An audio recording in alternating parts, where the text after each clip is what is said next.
শহীদ সাইফুল ইসলাম স্মৃতি সংসদের উদ্যোগে মেঘনা নদীতে ধারাবাহিক সাপ্তাহিক মাছের পোনা অবমুক্তির কর্মসূচি অনুষ্ঠিত হয়েছে।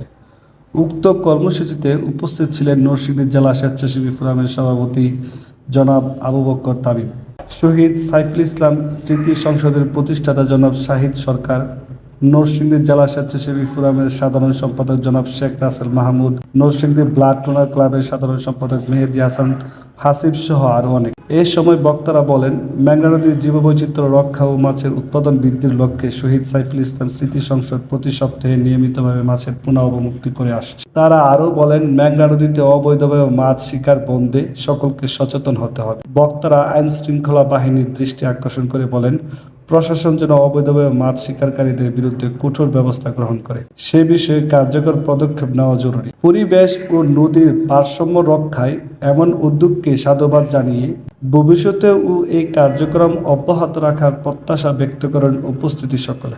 আমরা প্রতি সপ্তাহে মাছের পোনা অবমুক্ত করতে আমাদের মেঘনা নদীতে।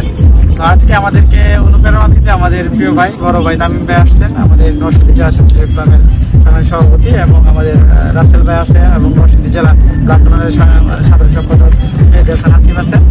তো ভাই কিছু আমাদেরকে অনুপ্রেরণামূলক কিছু বলবে। তার আগে আমি একটু বলতে চাই, যেটা আমরা চাই যে আসলে আমাদের ইয়াগুলি আমরা চাই যে যারা নদীতে মাছ ধরে তারা যাতে আছে বৈধ উপায়ে মাছ ধরে, অবৈধভাবে যাতে মাছ না ধরে, আমাদের এই নদীর জীববৈচিত্র্য যাতে ভালো থাকে সেদিকে আমরা সবাইকে সচেতন করতে চাই আর কি।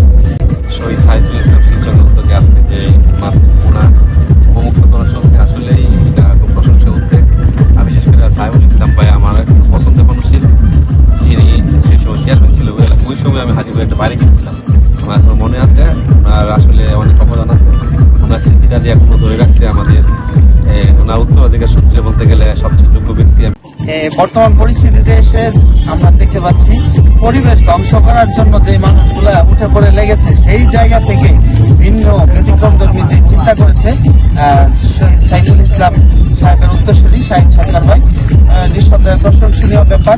নরসিংদীর আরো যারা আছে ব্যক্তিস্থানীয় লোক সবাই মাছের পোনা অবমুক্ত করবে, এবং যে সকল মৎস্যজীবী বাইরা আছে কারেন্ট জাল, ইলেকট্রিক শর্টের মাধ্যমে মাছ ধরতেছেন, আপনারা আপনাদের কাছে এই আবদারি রাখবো, আপনারা দয়া করে বৈধ উপায়ে মাছ ধরেন, যেন আমাদের নদী আগের অবস্থায় ফিরে আসে। আমরা যাতে আমাদের নদী থেকে আমাদের সাধারণ মানুষ দেশি মাছ ধরে খেতে পারে। সবাইকে